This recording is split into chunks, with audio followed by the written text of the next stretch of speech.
Episode 5. The birth of Satyagraha. Life in South Africa was not easy for Gandhi.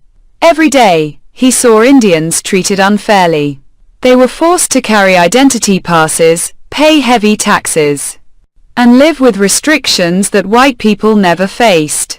Even educated Indians, doctors, and businessmen were insulted and pushed aside. At first, Gandhi thought he could solve these problems through the law.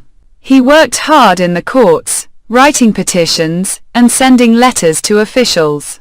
But the government refused to listen. Again and again, they passed new rules that made life even harder for Indians. One day, the government announced a law that shocked the entire community.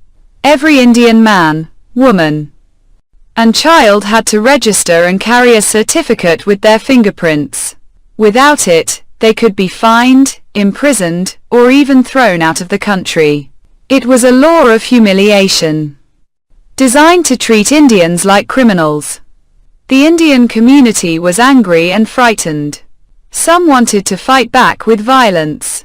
Others thought of giving up and leaving. Gandhi listened to them all.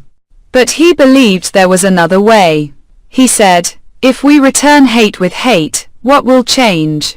Violence will only bring more violence. But if we stand firm, refuse to obey unjust laws, and accept suffering without striking back, then truth will be our weapon. The oppressor's heart will be forced to see justice." These words inspired the people. Gandhi called this new method Satyagraha, which means holding firmly to truth. It was more than protest. It was courage, discipline, and faith combined. The first test came quickly. On a cold morning, hundreds of Indians gathered in a hall in Johannesburg. They swore an oath together. They would never obey the unjust registration law, no matter the punishment. For many, it was the first time they had faced the government without fear. The struggle began. Men burned their registration papers in public. Women and children marched in protest. Gandhi himself was arrested more than once. In prison, he suffered hunger and illness, but his spirit grew stronger.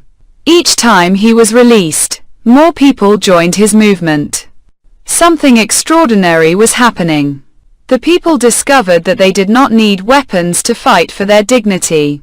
Their courage, their unity, and their truth were stronger than any army. Even some of their enemies began to respect them.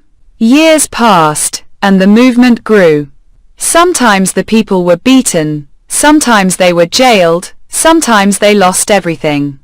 But they never gave up. Satyagraha had become more than a strategy. It was a way of life, a belief that truth and love could conquer injustice. For Gandhi, this was the turning point. The shy boy, the curious student, the young lawyer had now become a leader of thousands. His philosophy of non-violent resistance was born in South Africa, but it would one day travel back to India, and then to the whole world. End of episode 5, to be continued in episode 6.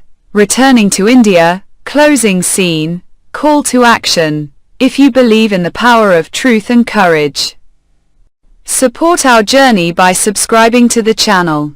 Click the bell so you don't miss the next episode, and share this story to inspire others. Together, let's spread the message of peace and justice.